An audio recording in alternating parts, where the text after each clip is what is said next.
श्री स्वामी समर्थ. स्वागत आहे तुमचं माझ्या यूट्यूब चॅनलवरती. आजचा दिवस तुम्हाला खूप छान सुखाचा समाधानाचा जाऊ देत, हीच मी स्वामींच्या चरणी प्रार्थना करते आणि आजच्या या नवीन व्हिडिओला सुरुवात करते. 22 सप्टेंबर 2025 पासून सुरू होणाऱ्या नवरात्रामध्ये आपल्याला कुलदेवीच्या नावाने एक अखंड दिवा प्रज्वलित करायचा असतो. आज या व्हिडिओमध्ये नवरात्रीतील अखंड दिवा कसा प्रज्वलित करावा, दिव्यामध्ये तेल घालावं की तूप घालावं, दिव्यामध्ये असलेल्या वातीची दिशा कोणती असावी, दिवा विझू नये यासाठी अशा कोणत्या वस्तू टाकायच्या आहेत याबद्दलची माहिती मी शेअर करणार आहे. त्यामुळे व्हिडिओ स्किप न करता शेवटपर्यंत बघा.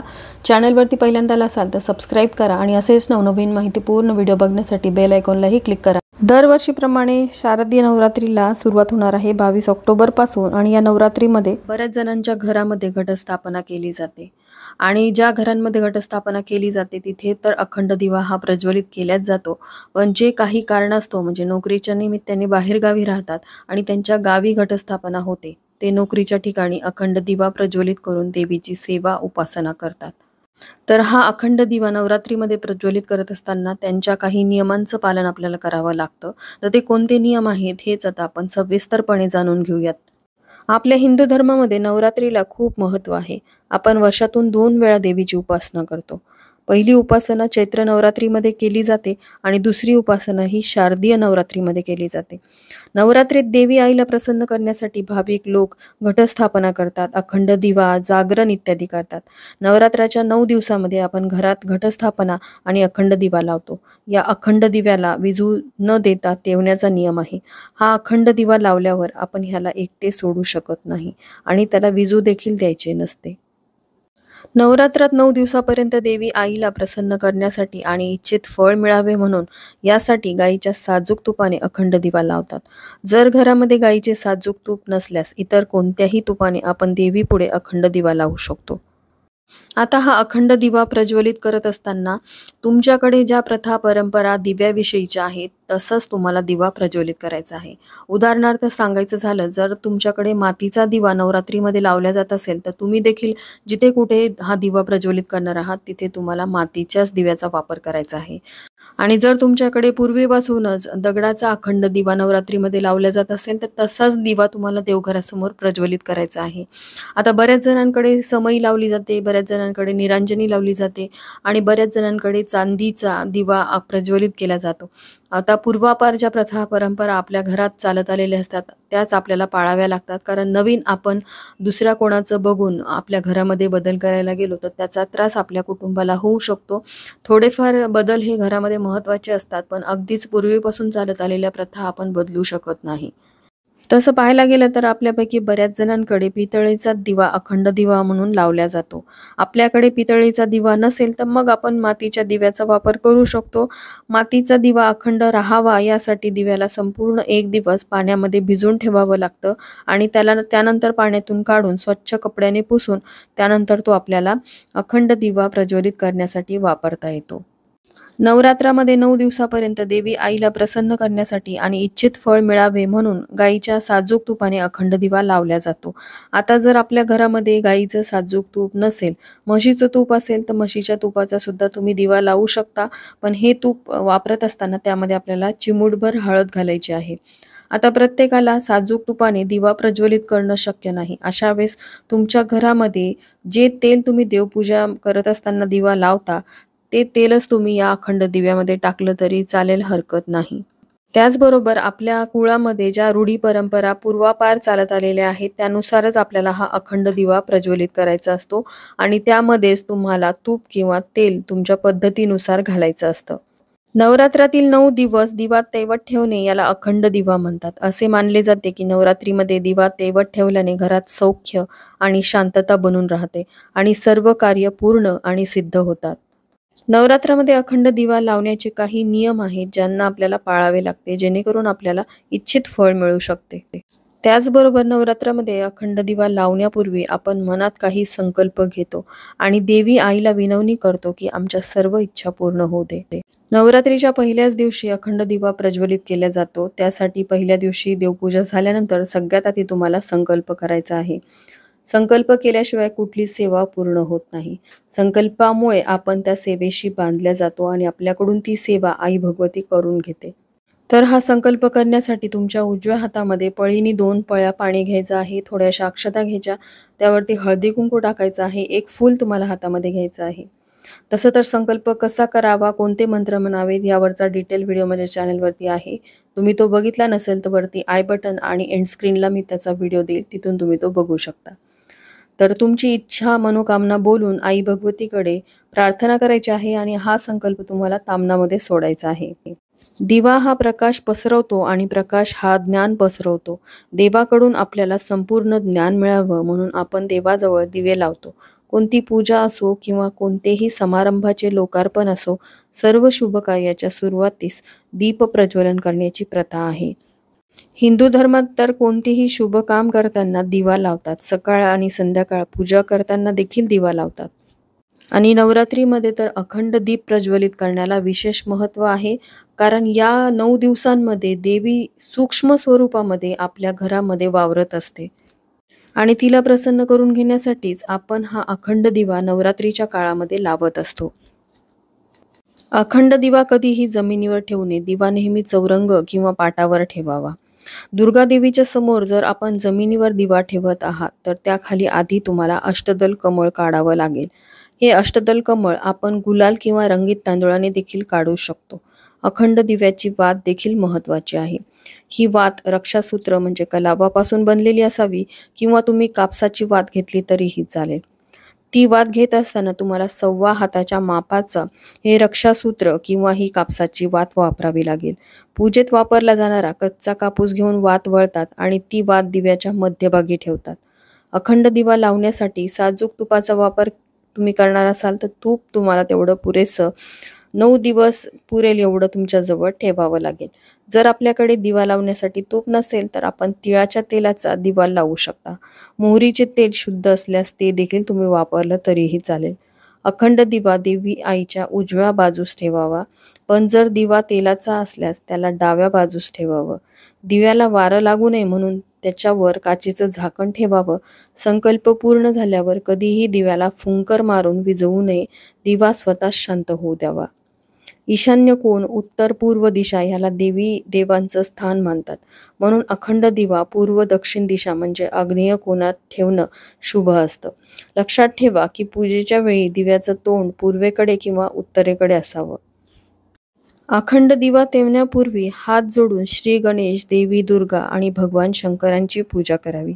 दिवा लावताना मनातल्या मनात आपल्या इच्छेबद्दल विचार करा आणि देवी आईला विनवणी करा की पूजेच्या सांगतेसह माझ्या सर्व इच्छा पूर्ण कर.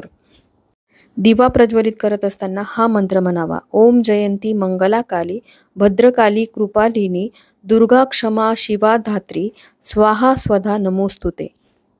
किंवा तुम्ही शुभम करोती कल्याणम आरोग्यम धनसंपदा शत्रुबुद्धी विनाशाय दीपज्योतिर्नमोस्तुते हा मंत्र सुद्धा तुम्ही म्हणू शकता.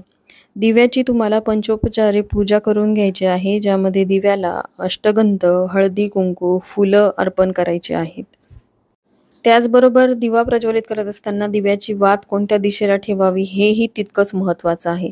तुम्ही अशा प्रकारचं निरंजन वापरणार असाल ज्याची वात ही वरच्या दिशेला असेल तर तुम्हाला दिशा कोणती ठेवावी याचा प्रश्न पडणार नाही. पण जर तुम्ही समई किंवा एखादा दिवा वापरणार असाल ज्यामध्ये तुम्हाला वात घालून त्याची दिशा ठरवायची आहे, अशा वेळेस नवरात्रामध्ये अखंड दिव्याची वात ही नेहमी पूर्व दिशेला ठेवावी, ज्यामुळे आयुष्य वाढतं. दिव्याची वात जर पश्चिम दिशेला ठेवली तर दुःख वाढतं. दिव्याची वात उत्तर दिशेला ठेवल्याने धनलाभ होतो आणि दिव्याची वात जर दक्षिण दिशेला केली तर तोटा होतो. हा तोटा माणसाच्या किंवा धनाच्या रूपात देखील संभवतो. म्हणूनच नवरात्रीतील अखंड दिव्याच्या वातीची दिशा ही आपल्याला पूर्व किंवा उत्तर दिशेला ठेवायची आहे. आता हा अखंड दिवा प्रज्वलित केल्यानंतर हा लवकर विझू नये यासाठी गोलाकार काच मिळतो. तो काच तुम्ही या दिव्यावरती ठेवू शकता, म्हणजे हवेनी हा दिवा लवकर विझणार नाही. त्याचबरोबर या दिव्यामध्ये तुम्हाला एक वस्तू टाकायची आहे. ती वस्तू म्हणजे तुम्हाला भीमसेनी कापराची एक वडी या दिव्यामध्ये टाकायची आहे. भीमसेनी कापराची वडी टाकल्यामुळे दिव्याला ऑक्सिजन मिळेल आणि हा दिवा जरी कमी तेल दिव्यामध्ये राहिलं तरी तो लवकर विझणार नाही. भीमसेनी कापरासोबतच अजून 2 वस्तू तुम्हाला या दिव्यामध्ये टाकायच्या करायच्या आहेत. तर त्या कोणत्या 2 वस्तू आहेत? तर त्या वस्तू महालक्ष्मीला अतिशय प्रिय आहेत आणि बऱ्याचशा व्हिडिओमध्ये मी या वस्तूंचा उल्लेख केलेला आहे. ती वस्तू म्हणजे आपल्याला एक अख्खी लवंग घ्यायची आहे. लवंग घेत असताना तिला फूल असलं पाहिजे. तिच्यावर जो फुगीर भाग असतो तो तुटलेला फुटलेला नसावा, अशी लवंग तुम्हाला निवडून घ्यायची आहे. त्याचबरोबर एक हिरवी विलायची तुम्हाला घ्यायची आहे. विलायची घेत असताना सुद्धा ती चांगल्या अवस्थेमध्ये असावी, किडलेली वगैरे नसावी किंवा खूप सुकलेली जुनी अशी विलायची तुम्हाला घ्यायची नाही. आणि ह्या सर्व वस्तू आपल्याला दिवा प्रज्वलित केल्यानंतर या दिव्यामध्ये घालायच्या आहेत. असं केल्याने देवी आईची कृपा तर आपल्या घरावरती राहणारच आहे, पण त्यासोबतच आपल्या घरामध्ये अखंड लक्ष्मीचा वास राहील, लक्ष्मी स्थिर राहण्यासाठी मदत होईल. नवरात्रीमध्ये देवीच्या 9 रूपांची आपण सेवा उपासना करतो आणि यातलंच एक अतिशय महत्त्वाचं देवीचं रूप म्हणजे देवी लक्ष्मीचं आहे. आपण जेवढं कष्ट करतो, मेहनत करतो, त्याचा मोबदला म्हणून आपल्या घरामध्ये लक्ष्मी येते. या लक्ष्मीला स्थिर ठेवण्यासाठीच आपल्याला या 2 वस्तू आपल्या अखंड दिव्यामध्ये टाकायच्या आहेत. आता हा अखंड दिवा आपण प्रज्वलित केलेला आहे. काही कारणामुळे तो विझला तर मनात कुठलीही शंका आणायची नाही. कारण अचानक हवा सुटली तरी तो दिवा विझू शकतो किंवा दिव्यातलं तेल कमी झालं तरी तो विझू शकतो किंवा काजळीमुळे सुद्धा तो विझू शकतो. तुम्हाला एक मातीची पंती घ्यायची आहे आणि तुम्ही जे तूप दिव्यामध्ये घातलेलं आहे तेच तूप तुम्हाला या मातीच्या पंतीमध्ये घालायचं आहे किंवा तुम्ही ज्या तेलाचा वापर अखंड दिव्यासाठी केलेला आहे तेच तेल या मातीच्या पंतीमध्ये घ्यायचं आहे. यामध्ये जोडवाती घालायच्या आहेत आणि सगळ्यात आधी मातीची पंती अखंड दिव्याने प्रज्वलित करून घ्यायची. त्यानंतर अखंड दिव्याची वात थोडीशी वरती करायची. काजळी काढत असताना अचानक जर तो दिवा विझला तर मातीची पंती जी आपण पेटवलेली आहे त्या मातीच्या पंतीने आपल्याला तो अखंड दिवा परत प्रज्वलित करायचा आहे. अशा प्रकारे तुम्हाला तो दिवा सुरू ठेवायचा आहे. पण तो विझला नाही पाहिजे याची काळजी घ्यायची आहे. पण अचानक जर विझला तर मनात कुठलीही शंका आणायची नाही. त्याचबरोबर दिव्याची वात सुद्धा आपल्याला या 9 दिवसामध्ये बदलता येणार नाही. जसं मी तुम्हाला सांगितलं आपली 1.25 हात लांब एवढी वात असली पाहिजे. तेवढी वात तुम्हाला 9 दिवस पुरेल एवढी असणारच आहे. त्यामुळे ती वात बदलण्याचा प्रश्नच येत नाही.